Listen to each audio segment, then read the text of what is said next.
Zelenskyy refused negotiation for peace since Trump sent him out of the White House. Have you ever faced a situation where you had to make a tough decision, one that could change the course of your life forever? Imagine standing at a crossroads with two paths before you. One is filled with uncertainty and the other with potential compromise, but both come with their own set of challenges. This is a reality for Ukrainian President Volodymyr Zelenskyy, who has found himself navigating the turbulent waters of international politics since Donald Trump left the White House. But before we continue, please subscribe and turn on the notification bell for more updates.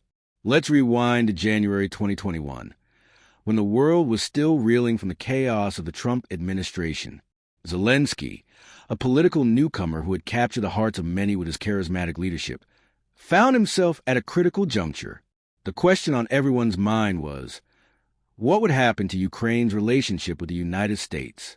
Zelenskyy had been vocal about his aspirations for Ukraine, seeking stronger ties with the West and greater support in the face of Russian aggression. But with Trump out of the picture, the dynamics shifted. In a surprising twist, Zelenskyy refused to engage in negotiations for peace, leaving many to wonder why. It's fascinating how the departure of one leader can send shockwaves through global politics. When Trump left the White House, the narrative around Ukraine changed dramatically. Zelenskyy, who once saw Trump as a potential ally, now faced a new administration with its own priorities. But why did he choose to reject peace negotiations? Curiosity question asterisk. What could have motivated Zelenskyy to take such a bold stance in the face of potential peace? Negotiating peace is never easy, especially when you're dealing with a complex situation like the one in Ukraine. Zelenskyy understood the stakes involved. Accepting a peace agreement might mean making concessions that could weaken Ukraine's sovereignty and embolden Russia. Imagine being in Zelenskyy's shoes, where every decision can impact the lives of millions. It's like being a captain of a ship caught in a storm. Do you steer toward the calm waters at the risk of losing your cargo, or do you brave the waves to protect what is rightfully yours? Zelenskyy's refusal to negotiate can be seen as a protective measure, one that prioritizes the long-term stability of Ukraine over short-term peace. But does this approach resonate with the average citizen who just wants security and stability? Picture a bustling Kiev street filled with families enjoying a sunny day. Now imagine that same street under the shadow of conflict.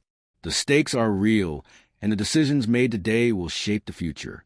In any democratic society, public opinion plays a crucial role in shaping a leader's actions. Zelenskyy, with his background in entertainment, is acutely aware of the power of perception. He knows that his decisions are scrutinized not just by political analysts, but also by the very people he represents. It's a delicate balancing act. How do you maintain the support of your citizens while navigating the treacherous waters of international diplomacy? Zelenskyy's refusal to negotiate could be seen as a way to rally national pride and unity among Ukrainians. But how would you feel if your leader prioritized national pride over potential peace as Zelenskyy navigates his course?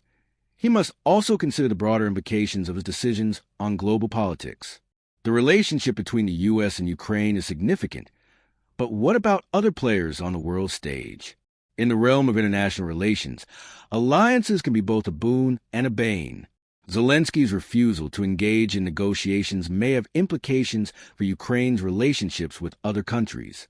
By rejecting peace talks, he might be sending a message to allies and adversaries alike.